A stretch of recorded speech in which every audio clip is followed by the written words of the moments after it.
Hinamak na manugang. Kabanata 231. Napailing si Mark Lewis sa sinabi ni Megan Lewis. Hindi na siya makapaghintay na makaipon ng 100,000 yuan sa isang pagkakataon. Para naman kay Jane Lewis, ang beach na ito, lagi niyang pinoprotektahan si Alex Dixon. Galit na galit siya sa kanya kaya nangangati ang kanyang mga ngipin. Nais niyang magsuot ng ilang berdeng sombrero si Alex Dixon bago siya mamatay. Mas maganda kung makita niya ang kanyang asawa na pinaglalaroan ng sariling mga mata. Mapapawi din ito ang sakit sa puso niya. Sa pag-iisip nito, tumango si Mark Lewis at nagsabi, pupunta ako at magtatanong sa dakilang guro. Tuwang-tuwa si Sun Ho. Mabilis niyang nilunok ang kanyang laway at sinabing, salamat Kuya Fei. Malambot ang balat ng babaeng ito, at matagal na siyang iniisip ng kanilang kapatid, maghugos ng paa. Sun Ho, pagdating ng panahon, tawagan mo rin ako. Gusto kong personal na sampilan ang puta na si Jane Lewis hanggang sa mamatay.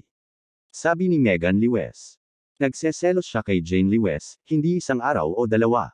Si Jane Lewis ay mas maganda kaysa sa kanya, at ang kanyang kakayahan sa trabaho ay mas mahusay sa kanya. Ngayon, nagtayo siya ng isang kumpanya. Naging maayos ang lahat, at para siyang isang matagumpay na negosyanteng babae sa palabas. Sa kabilang banda, siya ay puno ng eskandalo at maaari lamang magtago sa bahay na parang daga. Napuno ng puot ang puso ni Megan Lewis. Talagang ayaw niya. Ngayong may pagkakataon na itong may bulalas, tiyak na hindi niya ito papakawalan ng ganoon kadali. Sumang-ayon kaagad si Sun Ho, Ate Meng, walang problema. Tatawagan talaga kita pagdating ng panahon. Tuldok. Kinabukasan ng hapon. Umuwi si Alex Dixon para bumili ng grocery at nakita niya si Jane Lewis sa sala. Tanong niya, bakit ang aga mo bumalik? I don't think the company is busy today, right? Hindi. Mukhang pagod si Jane Lewis habang nakaupo sa sofa at hinihimas ang kanyang mga temps. Halos mabundol ng sasakyan si tatay kaninang tanghali. Buti na lang at mabilis siyang nakaiwas. Mababaw lang ang sugat. Sa wakas, pauwi na, may nahulog na flower pot mula sa itaas at muntik nang tumama sa ulo niya. Nagulat si Alex Dixon at agad na nagtanong, nasaktan ba si Dad? Hindi siya nasaktan, pero natakot si Dad at hindi makahinga. Nadala siya sa ospital. Kagagaling ko lang sa ospital. Nasa ospital pa rin si Mama. Kumunot ang noo ni Alex Dixon at agad na tumingin sa paligid. Wala na ang anting-anting na idinikit niya sa dingding. Nasaan ang aking antay-anting? Malungkot na sabi ni Jane Lewis, damit, pinunit ko ito. Sabi ko walang kwenta ang gamit mo. Tapos kumuha siya ng guanggang at inalok sa sala. Tumangala si Alex Dixon at nakita niya na sa kabinet sa sala, talagang may gintong estatwa ni Duque Guan. Sa harap niya, may manggilan-ngilang mansanas. Agad namang nanigas ang mukha niya. Masama ito. Ang heaven and earth plan na itinakda niya ay talagang sinira ng kanyang biyenan. Napatingin si Alex Dixon sa plastic na gilded Guan statue na binili niya sa stall at hindi siya nakaimik. Ngunit dahil ito ay dumating sa ito, siya ay maaari lamang remedyo ito. Ang sunod-sunod na kasawian ng buhay at kamatayan ng biyenan ay pinipigilan na ang kabilang partido ay nagsimulang kumilos. Yumuko si Alex Dixon kumuha ng tatsulok na dilaw na anting-anting mula sa ilalim ng sofa, at nakahinga ng maluwag. Sa kabutihang palad, para sa kaligtasan, casual niyang inilagay ang isang peace talisman, at hindi ito kinuha ng kanyang biyenan. Ngayon, ang cinnabar rune sa anting-anting ay mas malabo, at nakatulong ito sa biyenan na harangan ang kasawian. Kung hindi dahil sa peace talisman na ito, ang biyenan ay malamang na namatay sa isang marahas na kamatayan ngayon. Ano ito? Nakita rin ni Jane Lewis ang dilaw na anting-anting at mukhang nagulat. Wala. Hinawakan ni Alex Dixon ang pulso ni Jane Lewis at sinabing, itong pulse eres sa kamay mo, huwag mong tanggalin itong ilang araw. Ikaw, ibig mong sabihin itong shell bracelet. Nakita ni Jane Lewis na seryoso siya at subconsciously ay tumingin sa kanyang pulso. Sabi niya, palagi ko itong isinusuot at hindi ko ito hinuhusgahan kapag natutulog ako. Tumango si Alex Dixon at nag-relax. Sabi niya, pupunta ako sa ospital para makita si Dad. Magpahinga ka sa bahay. Ang bracelet na ito ay isang top-grade na magic weapon na napino niya gamit ang magic weapons sa auction noong nakaraang pagkakataon. With it on his wife, walang mangyayari. Gayunpaman, nasa ospital pa rin ang biyenan. Kumuha siya ng peace talisman at lumapit. Sa sandaling ito, yumuko si Helena at itinulak ang pinto. Pumasok siya at minasahe ang balikat niya habang naglalakad. Nay, anong meron? Tanong agad ni Jane Lewis. Nahulog ako sa pinto at ginalaw ang bewang ko. Sobrang sakit. Napasigaw si Helena sa sakit nang bigla siyang tumangala at nakita si Alex Dixon. Agad namang tumaas ang kilay niya at nagmura, "Alex Dixon. Buti na lang nagpapanggap ka na misteryoso sa labas. Naglalagay ka pa ng anting-anting sa bahay." Isang anting-anting na iginuhit ng isang wimp na parang nakakatakot sa isang walang utak. "Yan, lahat. Gusto mo akong takutin. Kumatok ka sa gilid kung hindi dahil sayo. Hindi sana na-hospital ang tatay mo." Mom, Dad got scared. Ano ang kinalaman nito kay Alex? Agad namang ipinagtanggol ni Jane Lewes si Alex Dixon at tumayo sa harapan niya. Wala itong kinalaman sa kanya. Galit na galit si Helena at lumapit para ituro ang ilong ni Alex Dixon at pinagalitan. "Tingnan mo siya. Araw-araw siyang walang ginagawa sa bahay. Nag-drawing pa siya ng anting-anting sa bahay." Nang matapos siyang magsalita, nakita niya ang dilaw na anting-anting sa kamay ni Alex Dixon. Sa sobrang galit niya ay agad niya itong hinawakan at inihagis sa lupa. Maginhawa niyang kinuha ang wally at ibinato kay Alex Dixon. "Basura, if you want to act mysterious, get the hell out of here. I have to explain why how was so unlucky today." Nabangga siya ng kotse at nabasag ng flower pot. "Ngayon lang ako pumasok sa pinto, ay natapilok pa at nahulog. Ikaw ang gumuhit ng anting-anting." Hindi nakaiwas si Alex Dixon sa oras. Tinamaan siya ng Wallace at agad na natabunan ng alikabok. Hinarang ni Jane Lewes ang pagitan nina Helena at Alex Dixon. Habang inaagaw niya ang Wallace ay nakipagtalo siya. "Mom, you have to be reasonable. Wala itong kinalaman kay Alex. Siya ang naglagay ng anting-anting sa buong lugar para saktan ako. Iha, aalis na ako." Siguradong bugbugin siya ni nanay para mailabas ang galit niya ngayon. Agresibo si Helena at akmang sasampalin ay biglang kumislap ang katawan nito at napahawak sa bewang habang nakaupong paralisado sa lupa. Habang humihinga siya sa sakit, mariin niyang tinitigan si Alex Dixon at nagmura ng malakas. Sinamantala ni Jane Lewes ang pagkakataong tingnan si Alex Dixon at sinabing, "Kasalukuyang galit si nanay. Pumunta ka muna sa ospital." Nagsimulang magtantrum si Helena at maging ang mga aso ay natakot. Pansamantala lang itong naiwasan ni Alex Dixon at sinabihan si Jane Lewes na magpahinga sa bahay. Tapos tumalikod na siya at naglakad palabas. Sa likuran niya, narinig din ang tunog ng pag-ungol at pag-aaway ni Helena. "Basura, huwag kang babalik kung may kakayahan ka. Kung maglakas loob kang umuwi, babawiin ko yang mga paa mo." Lumabas ng bahay si Alex Dixon at naglibot sa bahay. Sa damuhan sa labas ng bahay, biglang huminto si Alex Dixon at napatitig sa isang lugar na may maliit na ekspresyon. Lumapit siya, itinabi ang malalagang mga palumpong, at kinuha ang isang maliit na taong papel mula sa loob. Ito ay isang piraso ng puting papel na ginupit sa hugis ng isang papel na tao, at ito ay 1 pulgada lamang ang taas. Nakatago ito sa damuhan, kaya hindi madaling matuklasan. Nakita man ito ng iba, iisipin ng karamihan na ito ay laruan ng mga bata, kaya wala silang pakialam dito.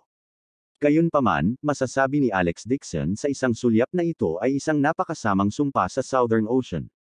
Ang sining ng detoxification. Pinutol niya ang petsa ng kapanganakan ng kalaban sa papel. Kung ang caster ay may malakas na kapangyarihan, maaari niyang patayin ang kabilang partido. Sa likod ng taong papel ay ang petsa ng kapanganakan ni Albert Lewes. Umisi si Alex Dixon at sasanduan na sana ang paper doll para maging abo, ngunit nagbago ang isip niya sa huling minuto. Inipon niya ang kanyang espiritong enerhiya sa kanyang hintuturo at gumuhit ng ilang linya sa paper doll sa hangin. Ilang sinag ng liwanag ang kumislap at nawala sa paper doll. Itinaas ni Alex Dixon ang kanyang kamay at inihagis ang papel sa ere. Walang hangin sa paligid, ngunit ang taong papel ay parang saranggola, lumulutang sa hangin at inaanod sa isang direksyon. Kabanata 232. Sinulyapan ito ni Alex Dixon, saka siya tumalikod at naglakad papunta sa ospital. Tanging ang Wind Navy, na may malalim na magic power, ang maaaring gumamit ng invincible technique, at kakaunti lang ang maaaring magamit sa isang iglap. Hindi katakataka na ang Blackman ay naglakas loob na maging mayabang sa kanyang harapan, lumabas na siya ay talagang may kakayahan sa kanyang mga kamay. Gayunpaman, sa mga mata ng Wind Naval Fleet ng Nanguang, ang ganitong uri ng hindi gaanong kahalagahan ay napakatalino, at natatakot sila na hindi nila ito maiiwasan. Ngunit sa mata ni Alex Dixon, wala itong pinagkaiba sa larong pambata. Ang isang tunay na immortal cultivator ay matagal nang hinamak na gumamit ng gayong mortal na pamamaraan. At sa taong papel, nagdagdag siya ng 3 magkasunod na sining. Babalik ito sa caster at magdadala ng mas malaking sorpresa sa kabilang partido. Tuldok. Nang makitang umalis si Alex Dixon sa silid, hinayla ni Helena si Jane Lewes pabalik. Anak, pumunta ka kaagad sa ospital para bantayan ang tatay mo. Kung hindi, magkakaproblema na naman ang jinx Alex Dixon na yan. Natigilan si Jane Lewes. Ma, hindi ka pupunta. Ito. Isang bakas ng hindi natural nang umiti ang sumilay sa mukha ni Helena at pinilit niyang, nagbibenta ang supermarket sa malaking diskwento na 50%. Pinapunta ako ni Tita Zhang Mu. Malungkot na sinabi ni Jane Lewes, Nay, nasa ospital na si tatay at mamimili ka pa. Hindi ako mag-show shopping. Bibili ako ng murang mga bilihin para makaipon ng pera para sa pamilya ko. Tsaka hindi naman nasaktan ang papa mo. Nawalan lang siya ng glucose sa ospital. Sinamon siya ng tingin ni Helena at sinabing, tanggalin mo yung bracelet mo, at ibigay mo sa akin. Hindi ka ba kumuha ng ilang alahas na binigay sa akin ni Alex? Isuot mo lahat, papalitan ko. Sabi ni Helena at pilit na hinayla ang braso ni Jane Lewes. Hinubad niya ang bracelet at isinuot. Tiningnan niya ito ng mabuti at dumura sa disgusto. Pwey, hindi ka bibilhan ng walang kabuluhang ito ng isang malaking gintong pulse arrows. Malungkot na sabi ni Jane Lewes. Kung ayaw mo, ibalik mo sa akin. Mabilis na binawi ni Helena ang kanyang kamay at mabilis na naglakad papunta sa kwarto. Habang naglalakad siya, sinabi niya, pupunta ako at magpapalit ako ng damit at maglalagay ng pampaganda upang tumugma sa pulse arrows na ito. Nang makita ang masayang ekspresyon ng kanyang biolohikal na ina, napabuntong hininga na lamang si Jane Lewes. Bagamat sinabihan siya ni Alex Dixon na huwag tanggalin ang mga pulse arrows, hindi naniniwala si Jane Lewes sa mga Diyos at marami. Isa pa, isang hapon lang ito isinuot ni Helena. Ang pulse arrows na ito ay personal na ginawa ni Alex Dixon at ito ay may pambihirang kahulugan sa kanya. Hindi niya hahayaang isuot ito palagi ng kanyang biolohikal na ina. Umiling siya at lumabas ng pinto dala ang bag niya. Nagplano siyang pumunta sa kumpanya para ayusin ang ilang mga bagay bago pumunta sa ospital upang makita ang kanyang ama. Nang makapasok si Jane Lewes sa kotse at nawala ang kotse, isang palihim na humarap sa pinto at tumingin sa paligid. Mabilis niyang kinuha ang phone niya sa bulsa. Ang figurang ito ay mukhang isang payat na unggoy at may kahabag-habag na hitsura sa kanyang mukha. May nunal na kasing laki ng barya sa kaliwang bahagi ng kanyang noo. Tumawag siya at hininaan ang boses. Kuya Mark, sinunod ko ang address na ibinigay mo sa akin at nakita ko ang bahay ni Albert Lewes. Paano mo ginagamit ang peach blossom rune na hiniling mo kay Master para sa akin? Naiinip na sabi ni Mark Lewes, Son Ho, matagal ko nang sinabi ito sa iyo. Nakalimutan mo na ba? Kailangan mo lang idikit ang anting-anting sa sulok ng bahay niya. Basta makita ito ng babae, siguradong mabibighani siya dito. Then, paano kung mabigani ang matandang babaeng iyon? Gumagana lang ang anting-anting sa mga babaeng wala pang 30. Ito ang peach blossom rune na ginastos ng tatay ko ng 80,000 para makuha kay Master Chingian. Isa lang, huwag mong sayangin. Nilunok ni Sun Hu ang kanyang laway at sinabing may masamang ngiti, huwag kang mag-alala, kapatid na Mark. Tumawag pa ako ng grupo ng mga kapatid para tiyakin na paglaruan ko ng husto si Jane Lewes. Tatawagan ko ngayon si Sister Megan, at tanungin siya para pumunta sa hotel para maghintay ng recording. Hindi ko sasayangin ang anting-anting mo. Tumango si Mark Lewes at ibinaba ang telepono. Dalawang mabangis na ilaw ang bumungad sa kanyang mga mata. Sa pagkakataong ito, hindi lang niya gustong mag-higanti kay Alex Dixon, gusto rin niyang makitang ginahasa ng sariling mga mata ang asawa para maibsan ang puot sa puso niya. Tuldok. Humarap si Helena sa salamin at naglagay ng makapal na layer ng makeup. Nakahanap siya ng mabulaklak na damit at isinuot iyon. Nagbihis siya ng maganda at lumabas ng pinto. Pagbukas pa lang niya ng pinto ay muntik na siyang makabunggo ng isang figure. Sa sobrang takot niya napasigaw siya. Sino yan? Parang kakatok na sana yung kabilang party pero nabigla din siya. Tumangala si Helena at naramdaman niyang medyo pamilyar ang babaeng ito. Saglit na pag-iisip, bigla niyang naalala at agad na sumigaw, ikaw na yan Su. Su. Tita, ang pangalan ko ay Chin Yue. Ako ang sekretarya ni Boss Su. Oo. Naalala ko na ngayon. Nang marinig ni Helena ang mga salitang Su Ching-cheng, agad siyang tumingin sa kabilang partido na nagbabantay at walang pakundangan, sabihin mo sa akin, bakit ka pumunta sa bahay ko? Ang taong dumating ay si Chin Yue. Naglagay siya ng magaan na make-up at bakas ng pagkabalisa ang bumungad sa kanyang magandang mukha habang nagtanong, nandito ba si Jane Lewes? Gusto ko siyang makausap. Wala dito ang anak ko. Bumalik ka at sabihin mo sa amo mo. Huwag mong isipin na masisira mo ang kasal ng anak ko dahil sa may pera ka. Ipinatong ni Helena ang kanyang mga kamay sa kanyang balakang at binantayan ang pinto na parang ina at salapang. She said fiercely, kung gusto mong makita ang manugang ko, bigyan mo muna ako ng 5 milyon. Sumimangot si Qin Yue at tiniis ito ng ilang sandali. Pinigilan niya ang kanyang init ng ulo at sinabing, nagkamali ka. Sa pagkakataong ito ay hindi ko hinahanap si Alex Dixon. Sa huling pagpunta ko sa kumpanya para hanapin si President Lewes, kinausap din ako ni Boss Su tungkol dito. Ang bagay na ito ay talagang akin sariling desisyon. Espesyal akong dumating para humingi ng tawad sa kanya. Humingi ng tawad. Mapapag-alitan pa lang sana si Helena nang bigla siyang may nakita sa may paa ni Qin Yue at agad na nagningning ang mga mata niya, ano ito? Natigilan si Qin Yue at ibinaba ang kanyang ulo para tingnan ang gilid ng kanyang mga paa. Mabilis niyang sinabing magalang, first time kong bumisita sa bahay mo at hindi ko alam kung ano ang bibilhin ko, kaya naghanda ako ng maliit na regalo. Bago siya matapos magsalita, kinuha ni Helena ang plastic bag at iniunat ang kanyang leeg para tingnan. Agad naman siyang napuno ng mga ngiti. Ayo, nasaan na ba tong ginseng? May malaking lingzi din. Sok, mas malaki pa tong lingzi na to sa ulo ko. 10,000 ta diba? Magkano ta? Nagulat din si Qin Yue. Hindi pa siya nakakita ng isang taong tulad ni Helena, na isang mang-uuyam. Mabilis niyang sinabing awkwardly, tita, binili ko lang ito. Itong lingzi ay 30 hanggang 40,000 lang. Magtitimpla ako ng tea para kay tito. 40,000.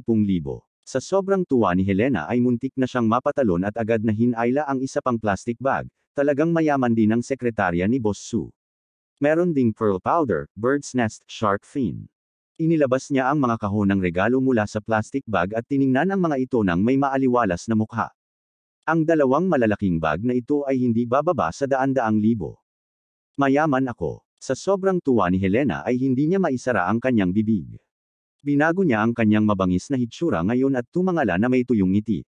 Miss Qin, wala sa bahay ang aking anak at manugang. Bakit hindi ka pumasok at uminom ng tsaa? Hindi na kailangan. Naramdaman ni Qin Yue na nanginginig ang kanyang anit at mabilis na sinabi, tita, tutulungan ko muna kayong dalhin ang mga gamit. Pupunta ako at magkikita kami sa susunod. Sa susunod. Natigilan si Helena at agad na tuwang-tuwang sinabi, okay. Sa susunod na puntahan mo ako, tandaan mo na ang pugad ng lunok ng dugo ay higit na mabuti kaysa sa isang ito. Oo naman. Nakaramdam ng awkward si Qin Yue at mabilis na tinulungan si Helena na dalhin ang mga gamit papasok ng bahay. Sa huling pagkakataon ng binyantaan niya si Jane Lewes nang walang pahintulot, sinampal siya ni Su Qingcheng at pinatahimik si Alex Dixon. Sinisi ni Qin Yue ang sarili at naramdaman niyang tinulungan niya ang kanyang matalik na kaibigan at dumistansya kay Su Qingcheng at Alex Dixon. Nag-isip siya ng mahabang panahon at nagpa siya na ibaba ang kanyang mga figure upang hanapin si Jane Lewes at humingi ng tawad sa kanya. Pinakalma din ito si Alex Dixon. Pero hindi niya akalain na sobrang awkward na pala sa kanya ni Helena.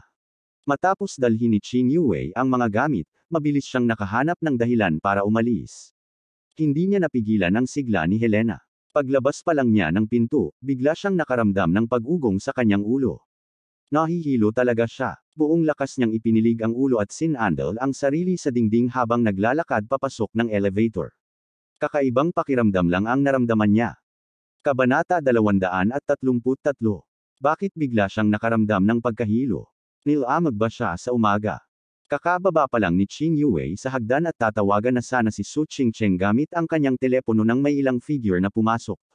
Ang isa sa kanila ay isang payat na tao na may kahabag-habag na hitsura at nakita sa kanya nang nakakunot ang noo. Kumunot ang noo niya at bahagya niyang ay nalalayan ang katawan sa gilid. Ngunit sa isang minutong ito, talagang naramdaman ni Qin Yue na napakahina ng kanyang mga binti kaya hindi siya makatayo. Isa pa, lalong uminit ang katawan niya. Hindi lang siya nahihilo, naging mabilis din ang paghinga niya. Sa sandaling ito, bigla niyang naramdaman ang isang pares ng mga braso na nakadikit sa kanyang mga balikat at agad na inikot ang kanyang ulo. Nakita niya ang isang malakas na lalaki na nakadikit sa kanyang balikat, nakatingin sa kanya na may masamang ekspresyon. Let me go. Naramdaman ni Qin Yue na may mali at agad na nagpumiglas. Pero nanlambot ang buong katawan niya at hindi siya makagalaw. Pinalibutan siya ng ilang lalaki at tinitigan siya. Ang puso ni Qin Yue ay mabilis na tumibok at siya ay walang katulad na pagkataranta. Putya, may mali. Malungkot na sabi ng payat na lalaki, 80,000 pirasong anting-anting ang nasasayang ng ganyan. Saan nanggaling ang babaeng ito? Sinira niya ang big deal ko. Napalunok ng laway ang isang matipunong lalaki sa tabi niya at ngumiti ng nakakaloko. Kuya Ho, I think this girl is also a great beauty. Payat ang bewang niya at mahaba ang mga binti. Maputi rin ang balat niya. Hindi tayo magpapatalo. Ang lalaking payat ay si Sun Ho. Idinikit niya ang anting-anting sa pintuan ng bahay ng Liwes at hinihintay na makit si Jane Liwes. Hindi niya inaasahan na biglang darating si Qin Yue. Ang Peach Blossom Rune na orihinal na inihanda para ibigay kay Jane Liwes ay nahulog sa katawan ni Qin Yue. Anong ginagawa niyo? Ang magandang mukha ni Qin Yue ay namutla at siya ay nasa estado ng gulat. Lalong suwayan ang kanyang katawan at talagang may mainit na agos sa kanyang puson at unti-unting lumalambot ang kanyang katawan. Hindi niya nagawang magpumiglas at magalit. Binabalaan kita. Kung maglakas loob kang gumawa ng anuman sa akin, lahat kayo ay mamamatay. Yo, itong maliit na kagandahan ay medyo maanghang. Ang matipunong lalaki ay tumawa ng masama, I like it so fierce, masaya lang kapag masaya. Nadorog ang puso ni Qin Yue. Pinilit niyang maging mahinahon at pinagsasabihan, you are courting death. Alam mo ba kung sino ako? Bago pa niya matapos ang pagsasalita, pinutol siya ni Sun Ho. Wala akong pakialam kung sino ka man. Kung sasayangin mo ang aking anting-anting, hahayaan kitang gawin ito para sa akin. Pagkasabi noon ay winigiwi niya ang kanyang kamay sa takot na maakit ang atensyon.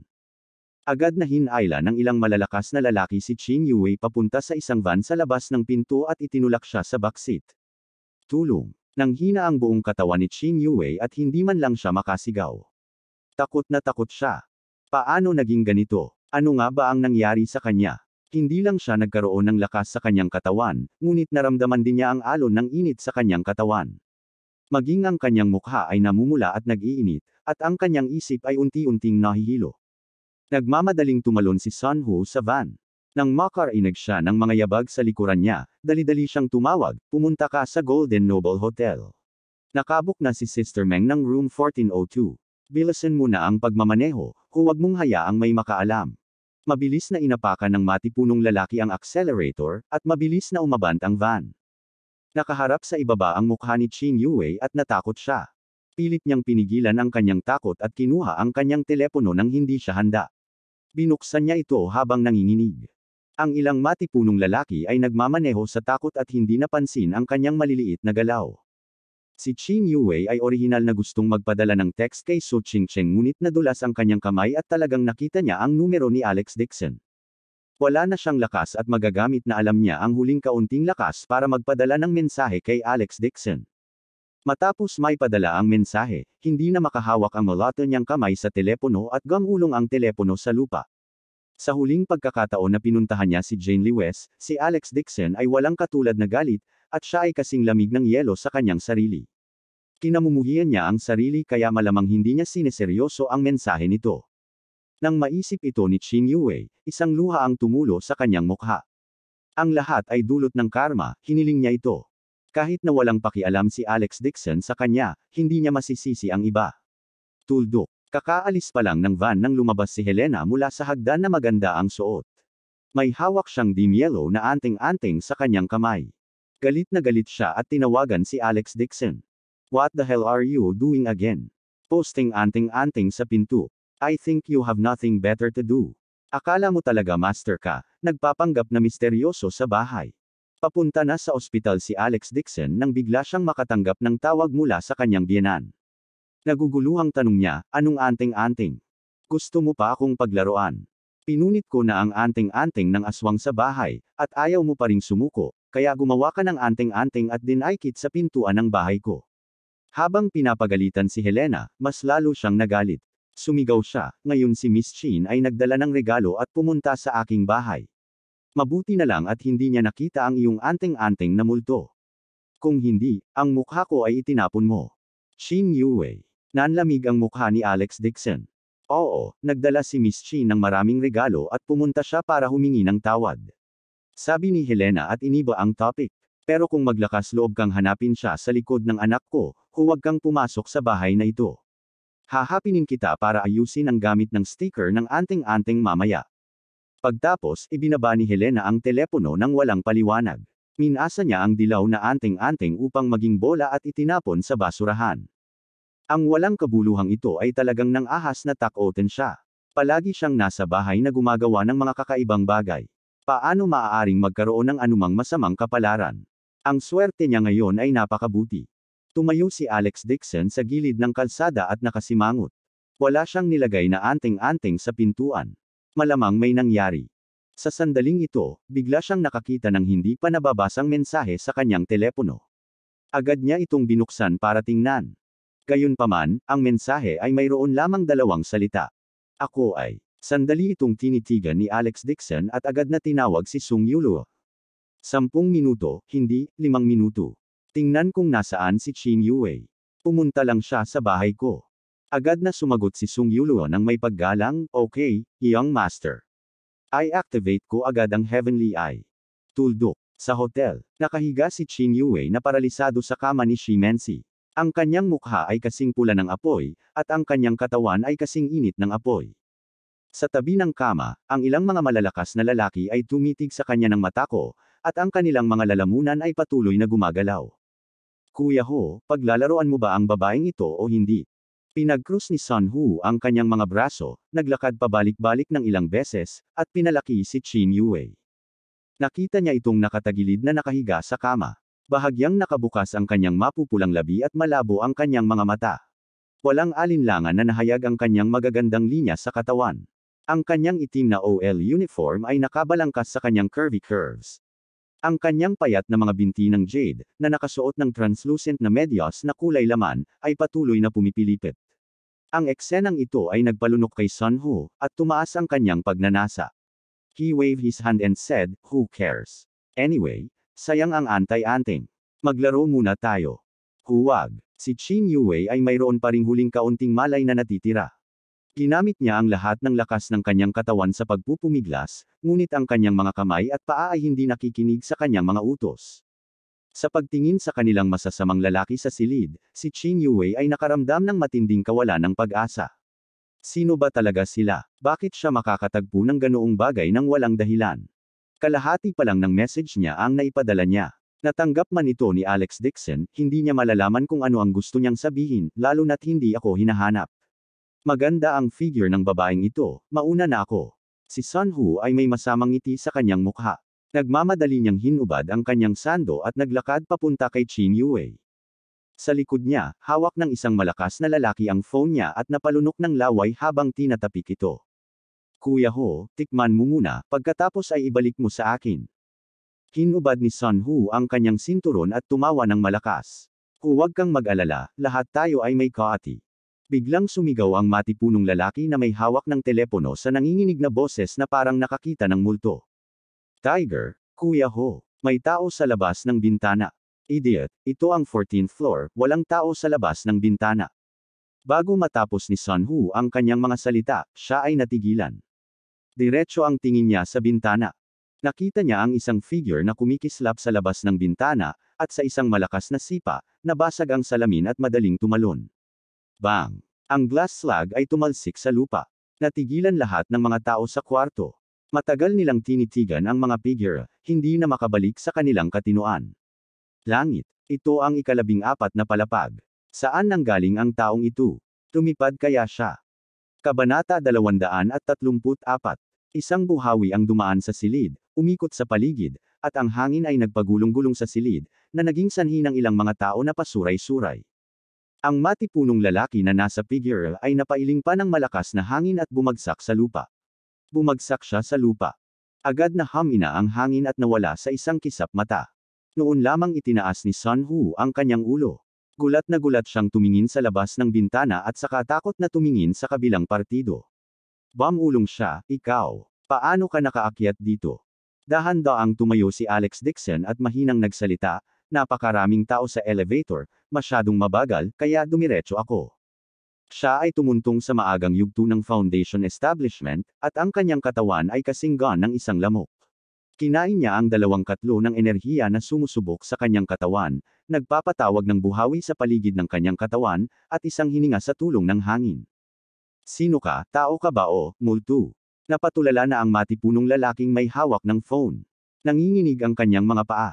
Napatingin si Alex Dixon kay Qin Yue, na nakahiga sa kama. Nakita niyang mapurol ang ekspresyon nito, magulo ang damit, at tuloy-tuloy ang paghaplos nito sa kanya. Masasabi niya sa isang tingin na si Qin Yue ay isinumpa. Kung hindi siya pumunta sa bahay niya para humingi ng tawad, baka ang asawa niya ang niloko, at ang kabilang partido ay dumating para kay Jane Lewis. Nagtaas ng ulo si Alex Dixon. May bakas ng pagpatay na layunin ang sumilay sa kanyang mga mata habang mahina niyang sinabi. You don't deserve to know my name. Dahil walang sinuman sa inyo ang makakalabas sa lugar na ito ng buhay. Saglit na natigilan si Sun Hu, pagkatapos ay umungol siya ng malakas, bata, tinadtad ko pa nga ang mga tao. Ngayon, wala akong pakialam kung tao ka o marami, papapasukin kitang pahiga at umalis ng patayo. Pagkasabi niyon ay malakas siyang sumigaw, hulihin mo siya at ihagis sa ibaba. Kahit gaano pa siya kalakas, iisang tao lang siya. Sabay-sabay nating salakayin siya. Kasama siya, may 4 na maskuladong lalaki sa kwarto.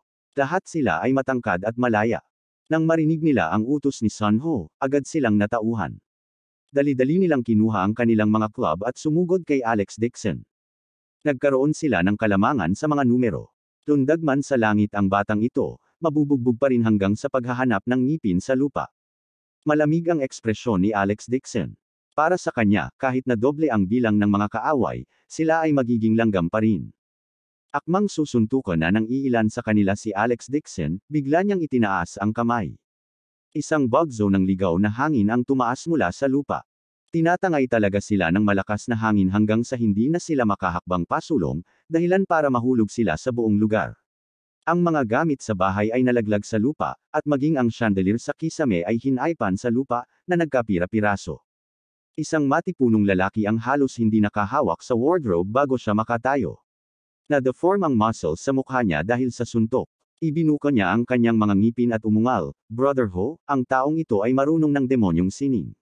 Papatayin ko. Patayin ang demonyong ito. Habang nagsasalita siya, nalabanan niya ang bagyo at umungol ng napakalakas. Ginamit niya ang lahat ng kanyang lakas at itinaas ang kanyang sable para laslasin si Alex Dixon. Malamig nang umuso si Alex Dixon at ikinaway ang kanyang kamay.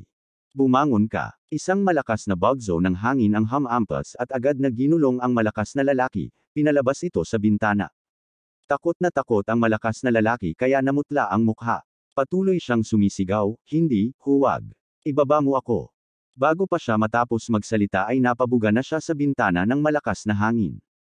Pinitik ni Alex Dixon ang kanyang mga daliri. Agad na nawala ang malakas na hanging pumapalibot sa malakas na lalaki. Agad siyang nahulog na parang sandbag. Isang malungkot na sigaw ang biglang tumigil, na sinundan ng katahimikan. Napapaligiran ng buhawi ang katawan ni Alex Dixon. Ang kanyang mukha ay kalmado, at ang kanyang mga damit ay lumilipad sa hangin. Mukha siyang Diyos. Natigilan lahat ng 4 na tao sa kwarto, at hindi maiwasang manginig ang mga paa nila. Hangin at ulan. Tao pa ba siya? Sino pa ang gustong sumubok? Dahan-daang itinaas ni Alex Dixon ang kanyang ulo. Sabay-sabay silang kinilig. Ang isa sa mga malalakas na lalaki ay biglang bumalik sa kanyang katinoan. Napaungol siya at tumakbo papunta sa pinto. Masobrahan mo ang iyong sarili. Malamig na saway ni Alex Dixon sa kanya. Isang malakas na bagzo ng hangin ang dumaan, at ang malakas na lalaki ay agad na natangay at nontog sa dingding. This time, para siyang nabangga ng malaking truck. Agad na tumalsik ang dugo sa buong dingding. Isang malungkot na sigaw ang pinakawala ng matipunong lalaki. Nabalian ang buong katawan niya at agad siyang nawala ng malay. Naramdaman naman ng natitirang 3 tao na tumindi ang balahibo nila nang makita nila ito. Kung gusto ng kabilang partido na paglaruan sila hanggang mamatay, ito ay walang pagkakaiba sa pagkurot ng langgam hanggang mamatay. Hindi man lang sila nagkaroon ng pagkakataong makatakas. Naging berde ang mukha ni Sun Ho, at hindi niya maiwasang manginig. Basang-basa ang pantalon niya. Flop. Sa wakas ay bumagsak si Sun Ho, at napaluhod siya, yumuko kay Alex Dixon. Lolo, iligtas mo ang buhay ng aso ko. Ako, sasabihin ko sa iyo ang lahat. Si Mark Lewis at ang kanyang kapatid na babae ang nag-utos sa akin. Wala itong kinalaman sa akin. Kinuha niya ang pera at sinabihan ako, paglaruan ko si Jane Lewes. Takot na takot ang dalawa kaya natakot sila sa labas. Mabilis silang lumuhad at nanatiling nakayuko. Lewes pamilya. Nagdilim ang mukha ni Alex Dixon, at isang mabangis na liwanag ang sumilay sa kanyang mga mata. Hindi niya inaasahan na nahulog na sa ganoong estado ang pamilya Lewes, at hindi sila susuko. Talagang gusto nilang patayin muli ang kanilang asawa. Malamig niyang sabi, sabihin mo sa akin ang lahat ng nalalaman mo. Kung maglakas loob kang magtago ng anuman sa akin, ipaparamdam ko sa iyo na sana ay patay ka na. Oo. Si Sun Ho ay isang hulagan lamang. Si Mark Lewes ay isang lasing na kaibigan lamang. Ngayon na siya ay natakot sa labas ng kanyang katalinuhan, hindi siya nang ahas na magtatago ng anuman. Agad niya itong sinabi ng malakas. Tuldok. Sakto namang sinipa ni Alex Dixon ang bintana at tumalon papasok sa hotel. Pumunta si Jane Lewes sa Lewes Company. Plano niya noong una na pumunta sa ospital, ngunit bigla niyang naisip ang kanilang mga blueprint sa paggawa at inilagay ang mga ito sa kanyang lumang computer sa Lewes Company, kaya pinuntahan niya ito. Matapos inayos ang blueprints, aalis na sana si Jane Lewes nang mabangga niya sina Mark Lewes at Megan Lewes. Bakit ka nandito? Nag-iba ang ekspresyon ng mukha ni Megan Lewes habang nakatitig kay Jane Lewes at pinagalitan ito ng walang pakundangan. Sa oras na ito, hindi ba dapat siya ay kunin ni Sun Ho at dalhin sa hotel upang pahirapan siya sa kanyang puso?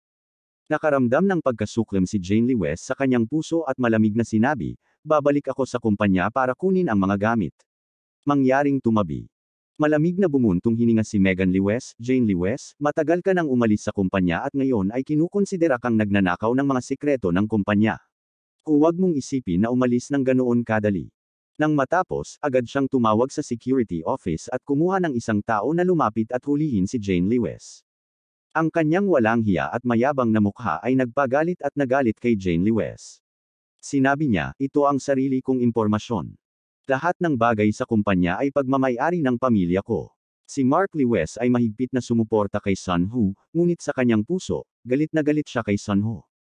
Itong basura. Gumastos siya ng maraming pera para makabili ng Peach Blossom Rune at ginamit niya ito para harapin si Jane Lewes, ngunit sa huli, hindi niya alam kung gaano ito kailangan ng basurang ito. Ngayon, hindi lang maayos si Jane Lewes, pumunta pa siya sa harapan niya para ipagmalaki ang kanyang kapangyarihan, na lalong nagpagalit kay Mark Lewes. Kuya, ayos lang. Umisi si Megan Lewes. Buti naman nakapasok ang babaeng ito sa bitag. Hindi natin siya hahayaang tumakas ng ganoon kadali. Tumakbo ang ilang security guard sa itaas at si Megan Lewes ang nagutos na agad na hinawakan si Jane Lewes. Anong ginagawa mo? Galit na galit si Jane Lewes kaya namula ang kanyang magandang mukha. Galit niyang sinabi, anong karapatan mong pigilan ako? Dahil lang may ninakaw ka. Mabangis na ikinaway ni Megan Lewes ang kanyang kamay, I-lock mo muna siya. Wala akong ninakaw. Bitawan mo ako. Si Jane Lewes ay hindi tumigil sa pakikibaka ngunit ito ay walang pakinabang. Inihatid siya ng ilang security guard sa bodega at itinulak papasok. Pagkatapos, nilock nila ang pinto sa likod nila. Tumayo si Mark Lewes sa labas ng pinto at galit na tinawag si Sun Ho. Ngunit ilang beses na siyang tumawag, at ang kabilang partido ay tumatawag na sumagot. Damit, basura. Sa sobrang galit ni Mark Lewes ay nagsimula siyang magmura. Ngayong narito na si Jane Lewes, at hindi alam ni Sun Ho kung saan siya nagpunta, hindi niya maaaring hayaang umalis si Jane Lewes ng ganoon na lamang. Kabanata 235. Noon lang, nagkaroon ng kaguluhan sa unahan. Tumangala si Megan Lewes at agad na nakahinga ng maluwag. Sabi niya, Kuya, anteng-anteng lang yan. Bumili ka ng isa pa. Di bale gumastos ka. Basta kaya mong pahirapan si Alex Dixon at ipaghiganti ang Lewes family. Sa harap, kasama ni Lewes Mingfeng si Master Chin Gyan habang naglalakad sila palabas ng elevator. Mabilis na lumapit sa kanila si Mark Lewes, pinunasan ang kanyang mga kamay, at sinabing may nakakatakot na ngiti, Master Chin Gyan, ang anteng-anteng na ibinigay mo sa akin ay nawala talaga ng mga walang kwentang kampon ko. Maaari ba akong bumili ng isa pa? Handa akong magbayad, doble ang presyo. Tuldok. Sa bodega, pilit na kinalampag ni Jane Lewes ang pinto ngunit walang tugon mula sa labas. Walang bakas ng liwanag dito. Pinilit niyang kumalma ang sarili at kinuha ang kanyang telepono, naghahanda na tawagan si Alex Dixon. Sa sandaling ito, may biglang nakapasok sa siwang ng pinto. Parang papel na antay-anteng. Ngunit madilim ang silid at hindi malinaw na makita ni Jane Lewes. Naramdaman na lang niya na biglang uminit ang ulo niya at nanlambot ang buong katawan niya. Ano ang nangyayari? Natarante si Jane Lewis at nakaramdam ng init sa kanyang katawan habang tumataas ang temperatura ng kanyang katawan. Biglang nag-vibrate ang phone. Ito ay isang tawag mula kay Alex Dixon. Agad na kinuha ni Jane Lewis ang telepono at sumigaw na parang nakakita ng hero na nagliligtas buhay. Alex, iligtas mo ako. Nasaan ka? Kumunot ang noo ni Alex Dixon at tumayo. Matapos pakinggan ang nangyari, nalaman niyang nag-imbita ng master ang pamilya Lewis. Kaagad niyang tinawagan ang asawa, ngunit huli na ang lahat. Pinigil ni Jane Lewis ang init sa kanyang katawan at sinabi sa kanya ang address. Agad na tanong ni Alex Dixon, nasaan ang bracelet mo? Kinuha ito ng nanay ko para magpakitang gilas ulit. Ikaw. Naikuyom ni Alex Dixon ang kanyang kamao. Sa unang pagkakataon sa kanyang buhay, nagkaroon siya ng udyok na bugbugin ang kanyang biyenan. Itong biyenan niya ang totoong Morningstar diva. Agad niyang sinabi, huwag ka munang gagalaw. Humanap ka ng makakasagabal sa pinto, papunta na agad ako. Nang marinig na gustong umalis ni Alex Dixon, si Sunho at ang iba pa na nakaluhod sa lupa ay nagpakawala ng nanginginig na buntong hininga. Tumayo si Alex Dixon na may maliit na ekspresyon, ngunit nang makita niya si Chin Yue sa ulo ni Shi Mengxi, muli siyang sumimangot. Ang Peach Blossom Rune na mayroon siya ay isa sa mga pinakamapanlinlang at mapanlinlang na pamamaraan ng Feng Shui sa Southern Ocean.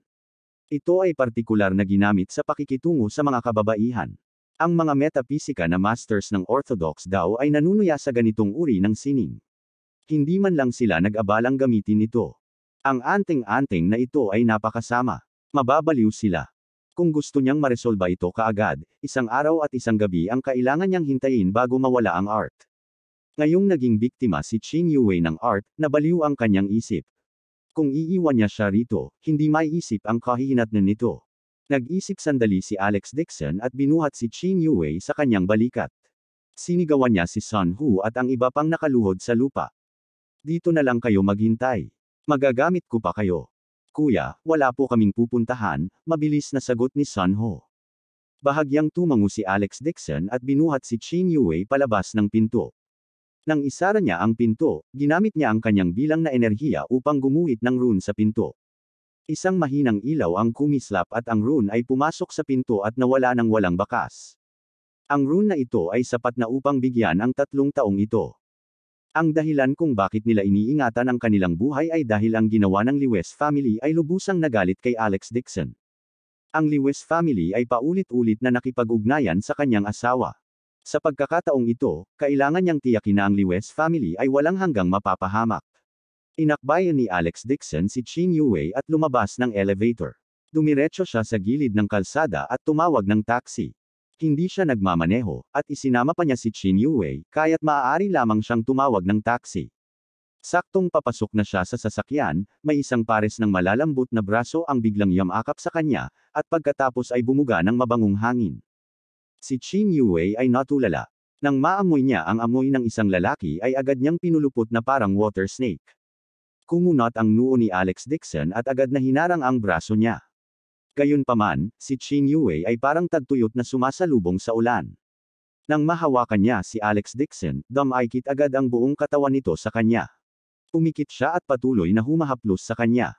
Napipilitan lang ni Alex Dixon ang sarili na pinigilan siya habang pinapasok siya sa upuan sa likuran, pagkatapos ay umupo at sinabi sa driver.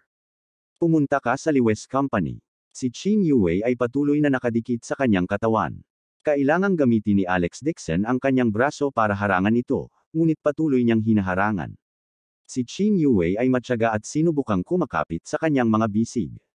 Naningkit ang mata ng taxi driver. Ilang beses niyang sumulyap sa rearview mirror pero hindi man lang nagmamaneho.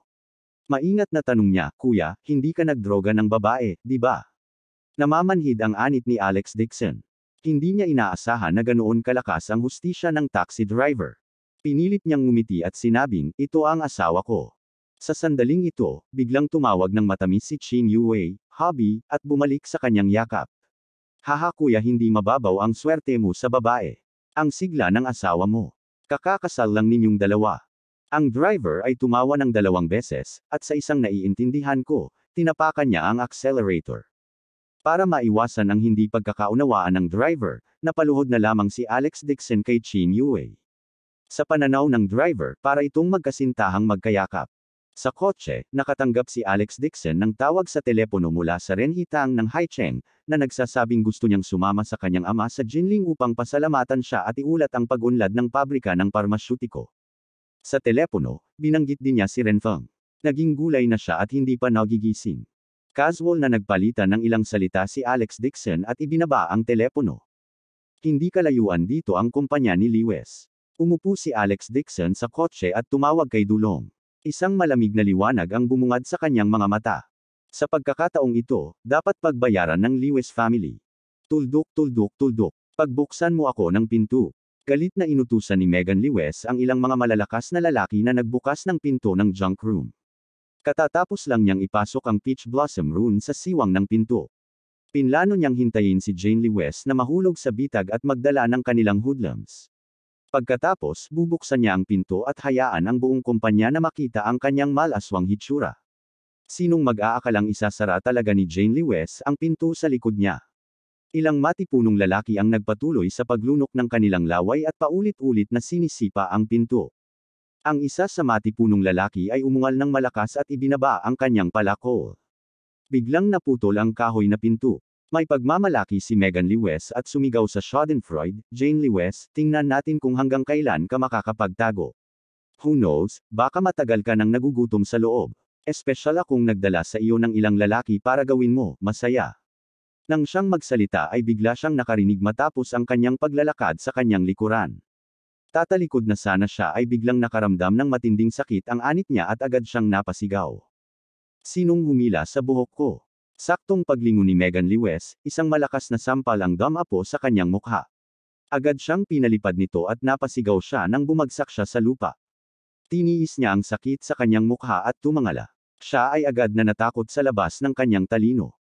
Alex Dixon, ikaw, nililigawan mo si kamatayan. Binuhat ni Alex Dixon si Chin Yue at ang kanyang ekspresyon ay napakalamig. Sinipa niya ang dibdib niya ng malakas. Puchi. Ang kanyang dibdib ay sumabog na parang lobo, pinipiga ang isang malaking halaga ng silica gel. Isang sipa sa dibdib. Natigilan ang mga tao sa paligid. Hindi nila akalain na gagamit si Alex Dixon ng ganoong kalupit na galaw. Napasigaw si Megan Lewis sa sakit. Gumastos siya ng milyon-milyong plastic surgery upang mapunan ang kalahating kilo ng silica gel sa kanyang dibdib. Karaniwan, siya ay napakamaharlika at mapagmataas. Umasa siya dito para lupigin ang mga lalaki at sugpuin pa si Jane Lewis. Hindi niya inaasahan na ang kanyang dibdib na ipinagmamalaki niya ay mawawasak sa sipa ni Alex Dixon. Abangan ang susunod na kabanata.